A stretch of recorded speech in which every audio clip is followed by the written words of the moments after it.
H Marts are usually situated far from a city center. When I lived in Brooklyn, it was an hour-long drive in traffic to Flushing. In Philly, it's about the same to Upper Darby or Elkins Park. H Marts often serve as the center of larger complexes of Asian storefronts and are surrounded by Asian restaurants that are always better than the ones found closer to town. We are talking Korean restaurants that pack the table so full of banchan side dishes that you are forced to play a never-ending game of horizontal Jenga with 20 plus plates of tiny anchovies, stuffed cucumbers, and pickled everything. This isn't like the sad Asian fusion joint by your work, where they serve bell peppers in their bibimbap and give you the stink eye when you ask for another round of wilted bean sprouts. This is the real deal.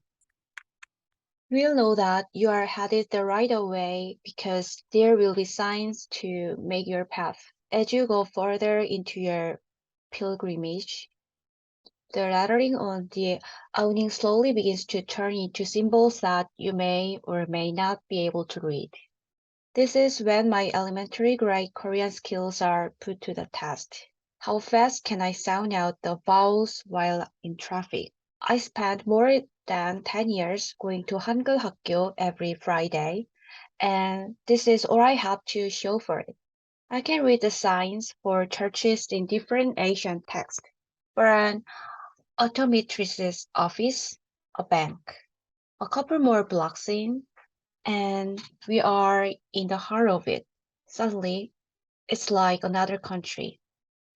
Everyone is Asian, a swarm of different dialects crisscrossed like invisible telephone wires. The only English words are hot pot and liquors, and they are all buried beneath a handful of different characters, with an enemy tiger or hot dog dancing next to them. Inside the H Mart complex, there will be some kind of food court, an appliance shop, and a pharmacy. Usually, there's beauty counter where you can buy Korean makeup and skincare products with snail lucine or caviar oil, or a face mask that proudly and vaguely advertise placenta. Who's placenta? Who knows? There will usually be a pseudo French bakery with weak coffee, bubble tea, and an array of growing pastries that always look much better than they taste. Lastly, my local H Mart is in Cheltenham, a town northeast of Philadelphia. My routine is to drive in for lunch on the weekends, stock up on groceries for the week, and cook something for dinner with whatever fresh wonder inspired me. The H Mart in Cheltenham has two stories. The grocery is on the first floor and the food court is above it. Upstairs, there is an array of stalls for different kinds of food. One is dedicated to sushi, one is strictly Chinese, and another is for traditional Korean jjigae, bubbling soup served in traditional stone pots called dorsots, which act as mini cauldrons to ensure that your soup is still bubbling a good 10 minutes past arrival. There's a stall for Korean street food, which serves up Korean ramen, which basically just means shin cup noodles with an egg cracked in them. Giant steamed dumplings full of pork and glass noodles, hosted in a thick cake-like dough, and tteokbokki, chewy, bite-sized, cylindrical rice cakes, boiled in a stock with fish cakes, red pepper, and gochujang, a sweet and spicy paste that's one of the three mother sauces used in pretty much all Korean dishes.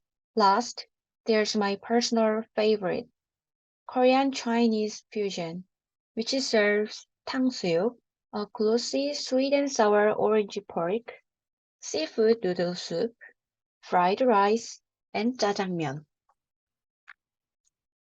The food court is the perfect place to people watch while sucking down salty, fatty black bean noodles. I think about my family who lives in Korea before most of them died, and how Korean Chinese food was always the first thing we'd eat when my mom and I arrived in Seoul after a 14-hour flight from America.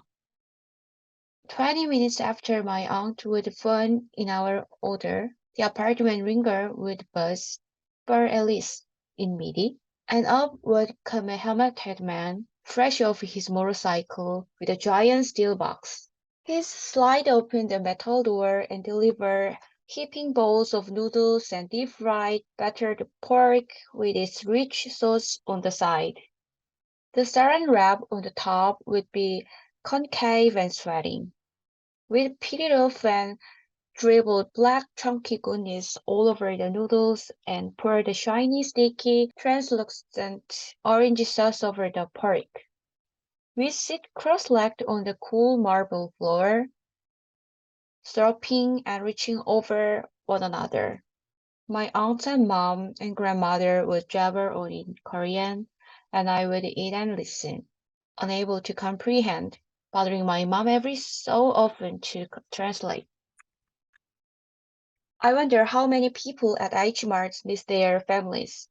How many are thinking of them as they bring their trays back from the different stalls? Whether they are eating to feel connected, to celebrate these people through food. Which one weren't able to fly back home this year or for the past 10 years? Which ones are like me, missing the people who are gone from their lives forever? At one table is a group of young Chinese students along with their family at schools in America. They have banded together to take the bus 45 minutes outside the city into the suburbs of a foreign country for soup dumplings. At another table, there are three generations of Korean women eating three types of stews. Daughter, mom, and grandmother dipping their spoons into each other's dolsot, reaching over one another's trays, arms in one another's face, pinching at their different banchan with chopsticks. None of them pay any notice or give second thought to the concept of personal space. There is a young white man and his family. They giggle together as they butcher the pronunciation of the menu. The son explains to his parents the different dishes they've ordered. Maybe he was stationed in Seoul for military service or taught English abroad. Maybe he's the only one in his family with a passport. Maybe this will be the moment his family decide it's time to travel and discover these things themselves.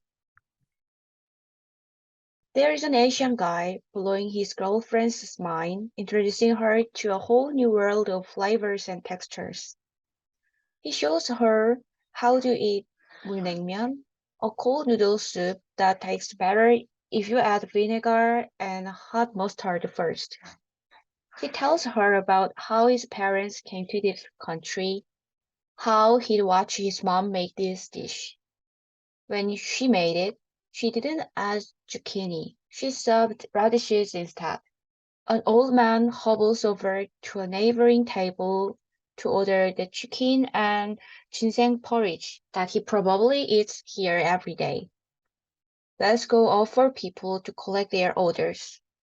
Women in visors work behind the counters without stopping.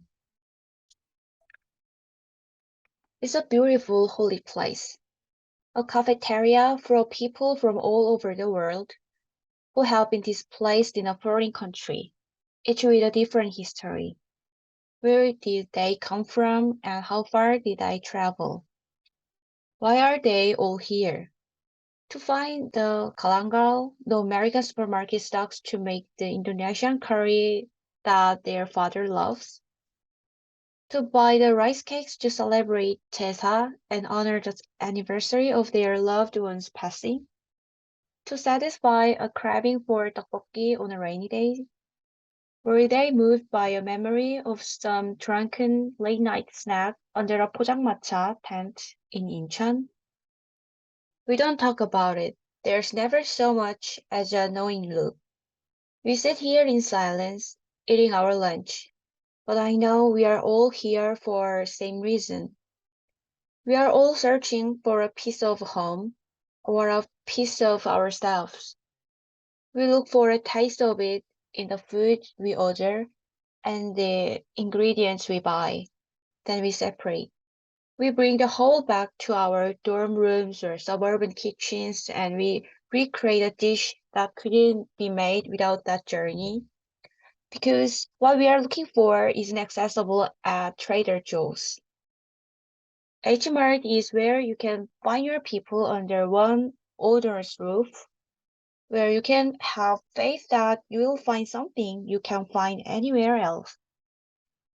In the H Mart food court, I find myself again, searching for the first chapter of the story that I want to tell about my mother. I was sitting next to a Korean mother and her son, who have unknowingly taken the table next to all waterworks over here. The kid dutifully gets their silverware from the counter and places it on paper napkins for the both of them. He's eating fried rice and his mom has 설렁탕, oxbone soup. He must be in his early 20s, but his mother is still instructing him on how to eat, just like my mom used to. Dip the onion in the paste.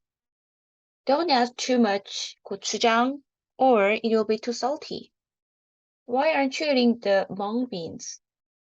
Some days, the constant nagging would annoy me. Woman, let me eat in peace. But most days, I knew it was the ultimate display of a Korean woman's tenderness, and I cherished that love. The boy's mom places pieces of beef from her spoon onto his spoon. He is quiet and looks tired and doesn't talk to her much. I would tell him how much I miss my mother, how he should be kind to his mom. Remember that life is fragile and she could be gone at any moment. Tell her to go to the doctor and make sure there isn't a small tumor growing inside her. Within the past 5 years, I lost both my aunt and mother to cancer. So when I go to H Mart, I'm not just on the hunt for cuttlefish and 3 bunches of scallions for a buck. I'm searching for their memory. I'm collecting the evidence that the Korean half of my identity didn't die when they did. In moments like this, H Mart is the bridge that guides me away from the memories that haunt me of chemo head and skeletal bodies and logging milligrams of hydrocodone.